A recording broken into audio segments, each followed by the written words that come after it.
Pembongkaran pagar laut di Tangerang, Banten dihentikan sementara.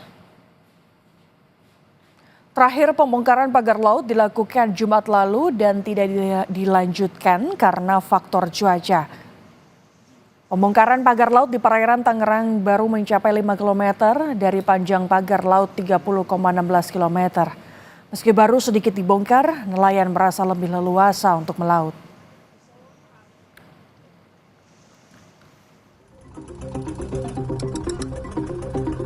Sejumlah mantan menteri mengaku tidak tahu soal penerbitan sertifikat hak milik dan hak guna bangunan pemasangan pagar laut di Tangerang. Menteri ATR Kepala BPN tahun 2024 yang kini menjabat Menko Infrastruktur dan Kewilayahan, Agus Harimurti Yudhoyono mengatakan tidak tahu soal penerbitan sertifikat pagar laut sebab dirinya masuk menjadi Menteri ATR tahun 2024 sementara sertifikat pagar terbit tahun 2023. Mas tahu mas terkait pembangunan? Saya tidak tahu dan tentunya ini sudah terjadi sebelumnya untuk yang HGB itu kan 2023 dan sekali lagi karena itu sudah keluar saya masukkan 2024 ini sedang diinvestigasi dan tentunya kita ingin mengetahui seperti apa duduk permasalahannya, kronologisnya seperti apa.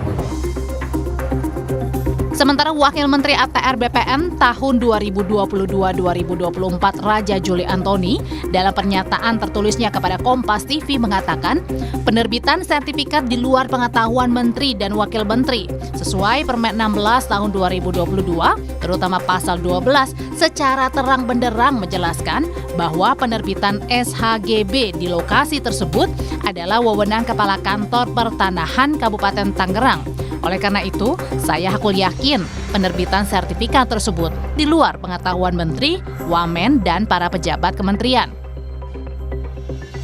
Sementara itu, Presiden ke-7 Republik Indonesia, Joko Widodo menanggapi soal pagar laut di wilayah Kabupaten Tangerang yang disebut AHY sertifikatnya dikeluarkan tahun 2023 atau pada saat Jokowi masih menjabat sebagai Presiden. Jokowi bilang, silahkan menelusuri proses legal pemberian sertifikat di atas lokasi pagar laut, mulai dari tingkat kelurahan hingga kementerian. Ya, yang paling penting itu proses legalnya. Prosedur legalnya dilalui atau tidak. Betul atau enggak betul. Itu kan proses dari kelurahan, proses ke kecamatan, proses di kantor BPN kabupaten. Kalau untuk SHM-nya, kalau untuk SHGB-nya juga di kementerian, dicek aja apakah proses legalnya, prosedur legalnya semuanya dilalui dengan baik atau tidak.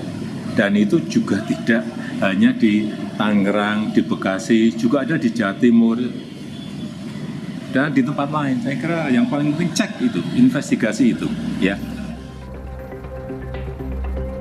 Soal sengkarut dalam mengusut dalang di balik pagar laut, pengajar Jentera Institut Bivitri Susanti mengungkap tidaklah susah mencari dalang di balik penerbitan sertifikat sehingga pagar laut bisa dipasang. Yang menjadi penghalang pengungkapan adalah adanya unsur politik dan potensi korupsi. Property rights-nya kan yang mengeluarkan pasti ATR BPN. Di satu sisi, tapi yang kedua memang ada Kementerian Kelautan dan Perikanan. Karena ini sudah ada di wilayah laut. Gitu. Jadi sebenarnya bahwa HGB-nya sudah keluar, dari situ saja sudah bisa dilacak bahwa ada masalah dalam penerbitan sertifikat itu. Kalau menurut saya secara teknis sebenarnya memang tidak sulit. Jadi saya setuju dengan Pak Slamet. Yang jadi soal bukan di tingkatan teknis, tapi di tingkatan politik dan potensi-potensi korupsi yang mungkin saja ada di situ. Menteri Agraria dan Tata Ruang Nusron Wahid saat meninjau langsung area lokasi pagar laut yang memiliki sertifikat hak guna bangunan dan sertifikat hak milik di Desa Kohot, Tangerang, Banten, kembali memastikan adanya pelanggaran dan telah mencabut setidaknya 50 sertifikat di kawasan pagar laut ilegal Tangerang. Tim Liputan, Kompas TV.